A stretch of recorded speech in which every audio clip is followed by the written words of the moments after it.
కథామంజరి అంతర్జాల పత్రిక శ్రావ్య సంచిక మే 2024. కథ సంతాప సభ. కలం కీర్తిశేషులు డాక్టర్ పోతుకూచి సాంబశివరావు. గళం పప్పు భోగారావు.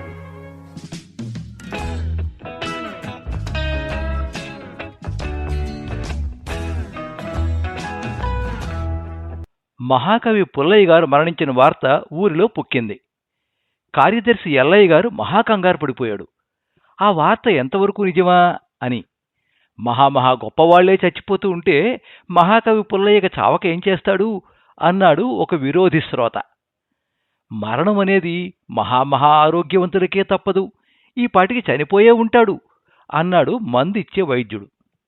వైద్యుడి మాట విన్న కార్యదర్శి ఎల్లయ్య గారు తక్షణం సంతాప సభ ఏర్పాట్ల ప్రకటించారు.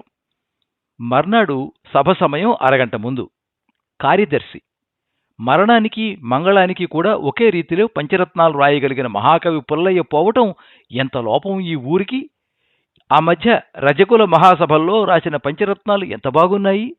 ఉతుకు ఉతుకు మంచునెప్పుడు అన్న పద్యం వాహ్వాహ్.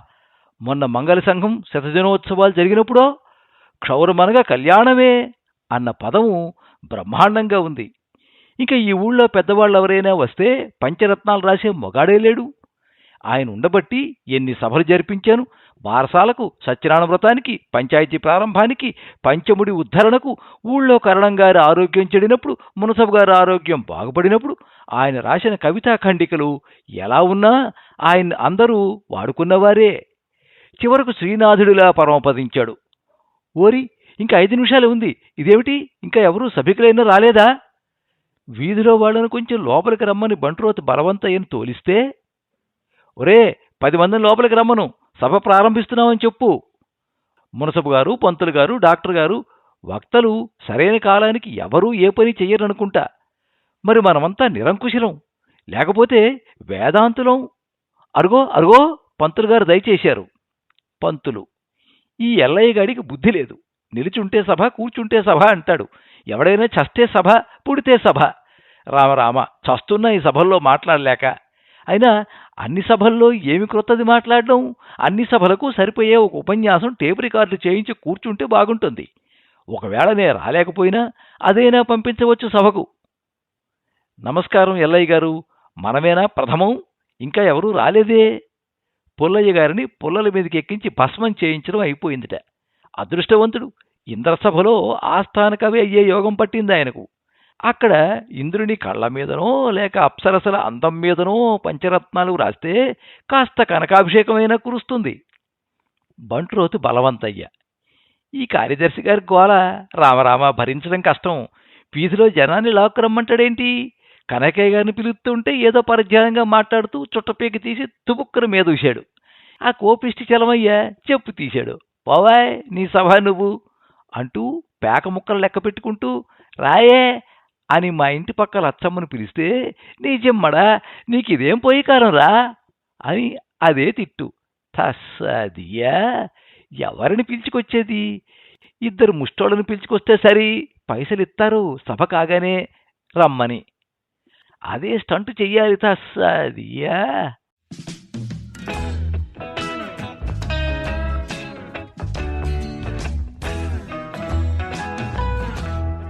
సభ ప్రారంభించే సమయానికి అర్ధగంట గడిచినా పంతులు తప్ప అటు సభికులు గాని ఇటు వక్తలు గాని ఎవ్వరూ రాలేదు. వచ్చిన పంతులు కూడా ఒక 15 నిమిషాల్లో మళ్లీ వస్తానని బయటికి వెళ్ళాడు. భార్య బయట ఉందని మధ్యలో ఆగని కందిపచ్చడి రుబ్బు పూర్తి చేయడానికి తక్షణం ఇంటికి రమ్మని కబురొస్తే, డాక్టర్ గారు కబురు పెట్టారు, ఏదో ప్రమాదకరమైన ఆపరేషన్ చేస్తున్నా, వీలైన త్వరలో వస్తున్నా అని. మునసబు గారు అన్నారు, ఒక భూమి అమ్మకం తేల్చుతున్నా, ఈలోపుగా సభ ప్రారంభించమని. మహాకార్యదర్శి ఎల్లయ్య గారు మహారుద్రుడైపోయాడు. ఏం చెయ్యలేక మహా చల్లబడిపోయాడు. ఏమీ తోచక మహాగందరగోళంలో పడిపోయాడు. మైక్ తెచ్చిన వాడిపై అరిచాడు, కాస్త సినిమా పాటలైనా పెట్టరా, జనం వస్తారు అని. చల్ మోహన రంగ నీకు నాకు జోడు కలిసెను గదరా. పాట మొదలు పెట్టగానే కాసేపటికి చిన్నపిల్లల సైన్యం సభా ప్రాంగణంలోకి జొరబడింది. పిల్లలు అల్లరి చేయకండే అన్నారు మహాకార్యదర్శి ఎల్లయ్య గారు. మరే తాపీగా కూర్చోండి, తర్వాత మిఠాయిలు అన్నాడు రహస్యంగా బంట్రోతు బలవంతయ్య. కార్యదర్శి గారు వినకుండా. రైతు భూమయ్య తొంగి చూచాడు లోపలికి. బాబూ, ఇక్కడ సినిమాగాని అవుతుందా అని. సభా అంటూ అరిచారు ఎల్లయ్య గారు. గబుక్కును నాలిక కరుచుకుని, రావోయి, ఇది సంతాప సభ అంటూ పిలిచారు. భూమయ్య వచ్చి ఒక పొగాక్కడ విప్పి చుట్టుకుంటూ ఒక మూల కూర్చున్నాడు. బంట్రోతు బలవంతయ్య సత్ర పరుగు మీద కూర్చున్న ఇద్దరు సాధువులను లోపలికి తెచ్చాడు. రాగానే జై సీతారాం అన్నారు వారు. కార్యదర్శి ఎల్లయ్య గారు ఒక్క నిమిషం ఆశ్చర్యపోయినా, ప్రాపంచిక చింతలేని పరమ పవిత్రులు ఇద్దరు సభికుల జాబితాలో చేరడం కొంత శుభదాయకమే అనుకున్నాడు. కళ్యాణం నీకు అని ఆశీర్వదించారు సాధువులు. కాదు స్వామి, ఈ సంతాప సభ త్వరగా పూర్తయ్యేలా ఆశీర్వదించు అని లోపల అనుకున్నారు ఎల్లయ్య గారు. సాధువుల ఆశీర్వచన బలం కాబోలు మరి ఇద్దరు కోపిష్టి చలమయ్య, పాపిష్టి వెంకయ్య వచ్చారు సభకు. డాక్టర్ గారు కంగారుగా మెడలో స్టెథోస్కోప్ తగిలించుకుని వచ్చేశారు. ఇటొచ్చి మునసబు గారు రాలేదు ఇంకా. కార్యదర్శి, అమ్మయ్యా, ఇప్పటికి సభలో జనం అందుకుంటున్నారు. చనిపోయే రోగికి నాడి అందుకున్నట్లు. మరి మునసబు గారు రాలేదే? ఆయన రాజకీయవేత్త, ఆలస్యంగా వస్తాలే అంటే అసలు రానినర్థమా? కావచ్చు. పంతులేడి? వాళ్ళావిడ హిడింబి. ఇంట్లో పచ్చడి చేయకపోతే పంతుల్నే పచ్చడి చేయగలదు. ఇంక సభకేం రానిస్తుంది? ఇప్పటికే గంట ఆలస్యం అవుతోంది. ఉన్నవాళ్లతో సభ కానిద్దాం. మధ్యలో వస్తారు జనం ఇక్కడ ఉపన్యాసాలు చూసి.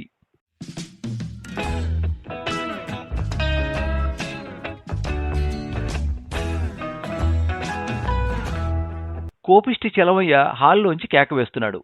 ఏమయ్యోయి కార్యదర్శి, సభ మొదలుపెట్టు అంటూ.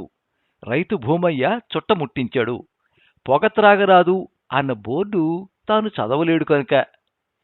ఏమయ్యా, శ్రావణ భాద్రపదాల్లా ఇద్దరే వచ్చారే సభకు అన్నారు కార్యవర్గంలోని ఒక కుర్రకారు సభ్యుడు పక్కకు పిలిచి కార్యదర్శితో. ఎల్లయ్య గారికి ఎక్కడలేని కోపం వచ్చి తక్షణం సభా ప్రాంగణంలోకి దూరాడు.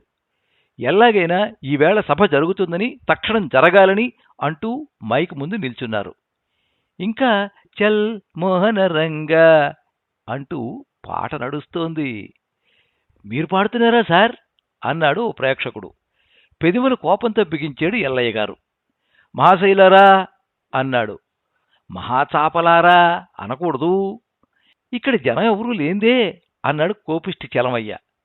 ఈనాడు ఈ సభకు శ్రీ అని పేరు తెలియక ఆ సాధువు గారిని అధ్యక్షత వహించవలసిందని కోరుతున్నా అన్నారు ఎల్లయ్య గారు. జై సీతారాం అంటూ ఆయన వచ్చి కుర్చీలో ఆసీనుడయ్యాడు. ఈ సభలో డాక్టర్ గారు, చలమయ్య గారు, పంతులు గారు మాట్లాడతారు. పంతులు గారు ఇంకా రాలేదు అన్నాడు కార్యదర్శి. వచ్చేనయ్యోయ్ అంటూ గుమ్మంలోంచి కేకపెట్టాడు పంతులు, కాస్త కందిపచ్చడి దవడలో పెట్టుకుని లాలాజలం మింగుతూ. అయితే ఇది ఏం సభ అన్నారు సాధువు గారు ఏమీ తెలియకపోవడం వల్ల.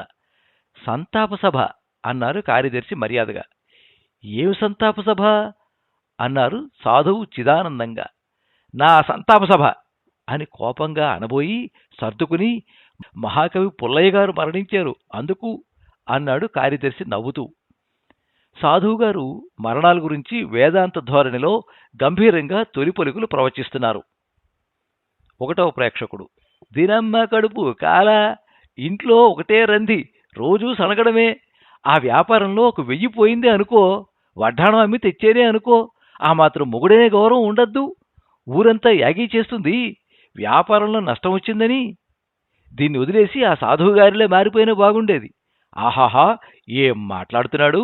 మరణం అనేది మనందరికీ ఉంటుందట. ఏమి సత్యం, ఎంత చక్కగా చెప్పాడు.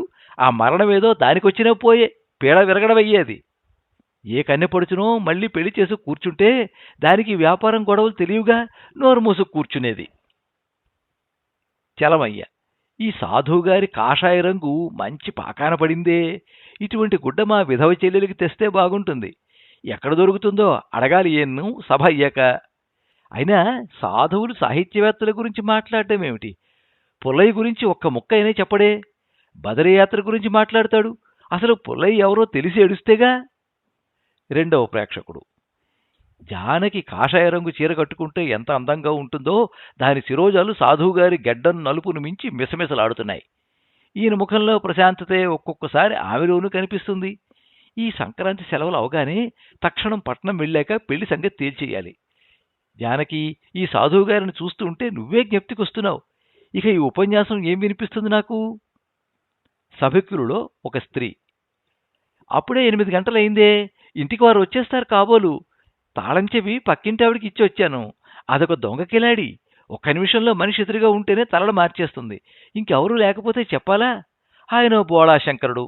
పకపక నవ్వడం తప్పిస్తే ఏమీ తెలీదు. నా కర్మ. ఆయనతో ఎంతకాలం కాపురం చెయ్యాలో కానీ ఏమిటి ఈ సాధువు ఉపన్యాసం ఊరికే సాగుతుంది? రైతు భూమయ్య. ఏంటయ్యా, ఏటి మాట్లాడుతున్నాడా సాధువు గారు? ఏదో వేదాంతం చెబుతాడేటి? ఏదైనా 2 శోకాలు తీయక.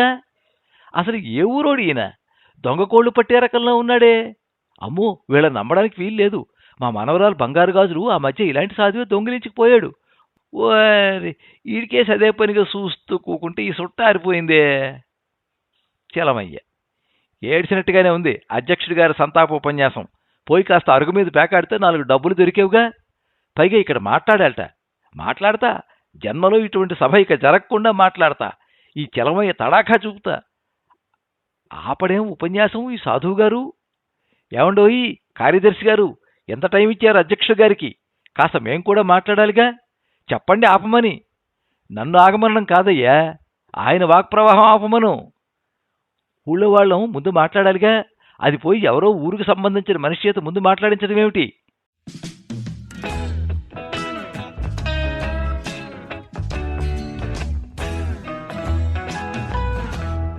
సాధువు అధ్యక్షులు తమ ఉపన్యాసం ముగించారు. లావైన డాక్టర్ గారు ఆయాసంగా సంతాపకరంగా లేచారు. ఈ గ్రామంలో నా చేతి మీదుగా చనిపోయిన వారిలో పుల్లయ్య గారు 111వ వారు. సాధారణంగా నా వైద్యంతో ఎవరూ చావరు, చస్తే మరి బతకరు. ఆయన ఉపన్యాసం సాగుతుంది. 1వ ప్రేక్షకుడు. ఓరి, ఈ సంగతి తెలియదే నాకు. ఇంతకాలం ఆయుర్వేదం భిషగ్రత్న గారి మందులు ఇప్పిస్తున్నాను ఆవిడకు. నీ చేత మంది ఇప్పిస్తే దాని నోటికి పక్షపాతమైన వచ్చేదేమో, సంతోషించేవాణ్ణి. చలమయ్య. చెప్పు నాయన శ్రీరంగనీతులు. ఎంతమంది దగ్గర డబ్బు దోచావో? రంగు నీళ్లకు రూపాయి ఇంజక్షన్కు 5, ఆపరేషన్కు 60. ఈ ఊరు డబ్బంతా నీ కడుపులేకపోయింది. డబ్బు ఇవ్వలేని వాడిని చంపుతావు, డబ్బు ఇచ్చేవాడిని కొంతకాలం బ్రతికిస్తావు నీ ఫీజు కోసం. నువ్వు సభల దాకా వచ్చావు. ఎలా పంచాయతీ ప్రెసిడెంట్ అవ్వాలని ఎత్తివేస్తున్నావా నాయనా? నీ సంగతి చెబుతావు మునసబుతో. నీకు ఎలక్షన్లో ఉప్పు నీళ్ళు కూడా దొరకకుండా చేయకపోతే నా పేరు చలమయ్యే కాదు, కాసుకో. 2వ ప్రేక్షకుడు. జానకి తండ్రి ఇలాగే ఉంటాడేమో. ఇంత డబ్బున్న వాడయ్యి జానకి ఒక్కరితే కూతురు అవుతే చక్కగా ఇల్లరకమే ఉండవచ్చు మనం. నన్ను తప్పక డాక్టరే చదువుమంటారు మామగారు. అప్పుడు మనము ఇలాగ సభల్లో, కానీ సంతాప సభల్లో మాట్లాడకూడదు. సభికులలో ఒక స్త్రీ. ఈ డాక్టర్ గారి భార్య ఉత్తి పీనాసిట. ముష్టివాడికి అన్నం మెతుకులేనే విసరదట. ఈయన బాగా డబ్బు పోగు చేయటం, ఆవిడ బ్యాంకులో వేయటం. మొగుడంటే ఇలా ఉండాలి. మా ఆయన ఉన్నాడు, తెచ్చిన డబ్బు ఏమైందండి అంటే తెల్లమొహం వేస్తాడు. దారిలో ఎవరు కనిపిస్తే వారికి దానమే. అందరికీ ఆ పువ్వుల పూజ లభించొద్దు. అరెరే, పోతా ఇంటికి. ఈ పాటికి ఆయన ఇంటికి వచ్చి పక్కింటి ఆవిడతో సభ చేసి కూర్చోగలరు. భూమయ్య. ఏటయ్యా ఈ డాక్టర్ పేల్తాడు? మందైనా సరిగ్గా ఇవ్వనోడు మాట ఏం చెప్పగలడు? రంగునీళ్ళ పేరుతో అంతా దొంగతొమ్ము చేసుకుంటున్నాడు. ఆ స్టెథోస్కోప్ రబ్బర్ తీసి నా సుట్టకు తోడుగా చేసుకుంటే బాగుంటుంది.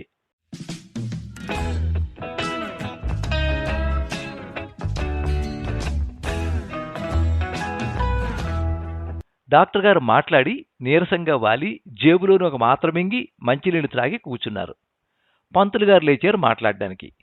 ఆయన లేవగానే ఓ చిన్న జ్ఞాపకం వచ్చి నవ్వుకున్నారు. మీరు ఇచ్చిన కందిపచ్చడి చాలా రుచిగా ఉందండి అన్న భార్యామణి జ్ఞాపకం వచ్చి మందహాసం చేసి గవుక్కున సంతాప సభ ఇది అని గుర్తుకొచ్చి విచారంగా ముఖం పెట్టి ఉపన్యాసం మొదలుపెట్టారు. పుల్లయ్య గారి మరణంతో ఈ సమాజం కందిపచ్చడి లేని భోజనంలా తయారైంది. ఆయన కవితలో కందిపచ్చడిలోని కమ్మదనం అంతా ఉంది. కానీ ఆయన ముఖవర్చస్సు కందిపచ్చడి వర్చస్సు. కానీ ఆయన జీవితంలో కష్టాలు చూస్తూ ఉంటే కందిపప్పు రుబ్బుతున్నప్పుడు కలిగేటంత బాధ కలుగుతోంది అంటూ ఉంటే చలమయ్య గారు అరిచారు, ఏవయ్యా, నువ్వు కందిపచ్చడి తప్ప జీవితంలో ఇంకేమీ తినలేదు అంటూ.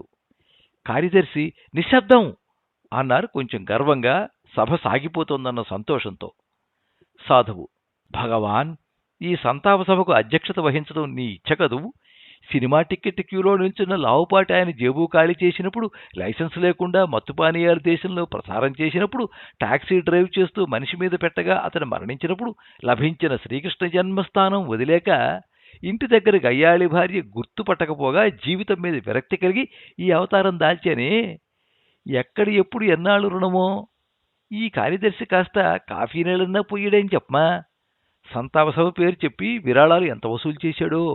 అందులో 5వ వంతైనా నాకు విరాళం ఇచ్చితే 2 రోజులు భోజనం హాయిగా గడిచేదిగా. నా తోటి సాధువు మూల జోగుతున్నాడే. పాపం ఆయాసం మత్తు కాదు, ఆకలి నీరసం మీద మత్తు. పడుకోనా? తెల్లారిపోతోంది. పంతులు గారి కందిపచ్చడి మాట వింటూ ఉంటే 10 దినాల ఆకలి పిల్లుబుకి వస్తోంది. జై సీతారాం. ఏమి ఇచ్చరానిది. కార్యదర్శి: పంతులు గారు ఏమి మాట్లాడినా పరిహాసంగానే ఉంటుంది. అసలు ఆయన స్వరూపమే అటువంటిది.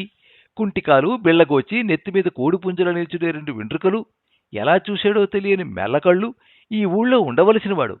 డాక్టర్ గారు కుర్చీలో కూర్చోలేకపోతున్నారే. నల్లులు పట్ట ఏమిటి చెప్పమా. కావచ్చు, నన్ను కుడుతున్నాయి. మరి ఈ హాలు కుర్చీలు తాతల నాటివి కదా. పవిత్రమైన వాటికి నల్లులు పట్టడం సహజం. అసలు ఈ సాధువెవరో. వీడు డిటెక్టివ్ రహస్యంలాగా ఉన్నాడు. పలకరిస్తే ఏం గొడవో. సభ కాగానే మాట్లాడకుండా సాగనంపాలి. లేదా ఏదైనా సన్మానం చేయమనగలడు. పంతులు గారి ఉపన్యాసం అయిపోయిందే, చలమయ్య గారు మాట్లాడతారు. కానీ విడిసేగా అత్తారాగా అలా కోపంతో చిందులు తొక్కుతాడెందుకు? ఎవరి మీద ఈ ఆగ్రహం? అసలు ఈ సంతాప సభలో కొంచెం కోపం తగ్గించుకోవద్దు. చలమయ్య అరిచాడు ఉపన్యాసంలో. అసలు ఈ సన్యాసులు, సాధువులు సంతాప సభకు అధ్యక్షత వహించడం ఏమిటి? అర్థం లేకుండా. ఈ కార్యదర్శికైనా బుద్ధి ఉండొద్దు. సాధువు ఎగిరేడు కోపంతో. అసలు సన్యాసులు అధ్యక్షత వహించినప్పుడు కోపిష్ట మనుష్యులు మీరు మాట్లాడడం ఏమిటి? అర్థం లేదు. ఇక మీరు మీ ఉపన్యాసం ఆపండి అన్నారు అధ్యక్షులు. నేను ఆపను. నువ్వేం చేస్తావు? ఠీవిగా నిలిచున్నాడు చలమయ్య. నేను బెల్లు కొడతాను అన్నాడు సాధువు అధ్యక్షుడు. కొట్టుకో. బంట్రోతు బలవంతయ్య వచ్చి నేను గెంటేస్తాడు సవాలు చేశాడు చలమయ్య. ఏమండోయ్, కాసేపు శాంతి గోలగా అరిచాడు కార్యదర్శి. ఆయన్ని కొంచెం నోరు సంభాళించుకోమనండి అన్నారు అధ్యక్షుడు సాధువు గారు. ఓరి, నీకింత పొగరా, నన్ను అలా అంటావా అంటూ జేబులోని పేక ముక్కలు బాణవర్షంలా కురిపించాడు సాధువు మీద చలమయ్య. నీ పని పడతా అంటూ సాధువు కోపంగా చేతిలోని కర్రక మండలం చలమయ్య మీదకి విసిరాడు ఆటం బాంబుల. అరేరే, ఫస్ట్ ఎయిడ్ బాక్స్ తేలేదే అనుకున్నారు డాక్టర్ గారు. పంతులు గారు బ్రతికుంటే బలుసాక్కూర కందిపచ్చడితో భోంచేయవచ్చని ఆ గందరగోళంలోంచి జారుకున్నాడు. సాధువు, చలమయ్య కలిగిపడ్డారు కచ్చలు బిగించి. శాంతి, శాంతి అని అరిచాడు కార్యదర్శి. 3వ సంగ్రామానికి విత్తులు జల్లబడుతున్నాయన్న భయంతో. కార్యదర్శి కేకలకు ఆ వీధి పోలీసు ప్రత్యక్షమయ్యాడు. అసలు అధ్యక్షత వహించవలసిన మునసబు గారు భూమి అమ్మకం వ్యవహారం ముగించుకొచ్చారు. పోతున్న ప్రేక్షకులను ఉద్దేశించి, సభ అయిపోయిందా అన్నారు. కార్యదర్శిని పిలిచారు. కానీ ఆ కొట్లాటలో బాధపడుతున్న కార్యదర్శికి ఆ మాటలు వినపడలేదు. చలమయ్య పేక ముక్కలు చిరిగి ముక్కలయ్యాయి. సాధువు కర్ర కమండలం చెక్కలై ఊరుకుంది. చలమయ్య గాయానికి కట్లు కడతానని డాక్టర్ గారు తీసుకుపోయారు. తోటి సాధువు అధ్యక్ష సాధువును లాక్కుపోయాడు సత్రంలోకి. మునసబు గారు ఒంటరిగా ఎదురుగా నిల్చున్న కార్యదర్శిని ప్రశ్నించారు. ఏమైంది సభలో అని. సంతాప సూచకంగా కార్యదర్శి ఎల్లయ్య గారు కుర్చీలో కూలబడ్డారు, చేతులు నెత్తిన పెట్టుకుని. నెత్తిమీద చెమట బిందువుల తడి తగిలింది కార్యదర్శి గారికి. కానీ ఒక్క శిరోజం కూడా లేదని తట్టింది. అప్పటికే గుర్తించారు కార్యదర్శి. ఒక్కొక్క సభకు ఒక్కొక్క వెంట్రుక రాలిపోయింది కాబోలు అని. మునసబు గారు మూలుగుతూ వెళ్ళిపోయారు కార్యదర్శిని వదిలి పనిందంటూ. కార్యదర్శి ఎల్లయ్య గారు బంట్రోజు బలవంతయ్యను హాలు తలుపులు ముయ్యమని సంతాపంతో సాగిపోయారు ఇంటికి. ఇంటికి రాగానే కార్యదర్శికి ఒక విచిత్రమైన వార్త అందింది. మహాకవి పుల్లయ్య గారి మహాకాయం శ్మశానం దాకా వెళ్ళాక ఊపిరి పీల్చుకోసాగిందని, తిరిగి 7 కట్లు విప్పుకుని ఇంటికి వచ్చి కోలుకుంటున్నారని. కథామంజరి మీరింతవరకు సంతాప సభ కథ విన్నారు. కలం కీర్తిశేషులు డాక్టర్ పోతుకుచి సాంబశివరావు, గళం పప్పు భోగారావు. సర్వే జనాః సుఖినో భవంతు.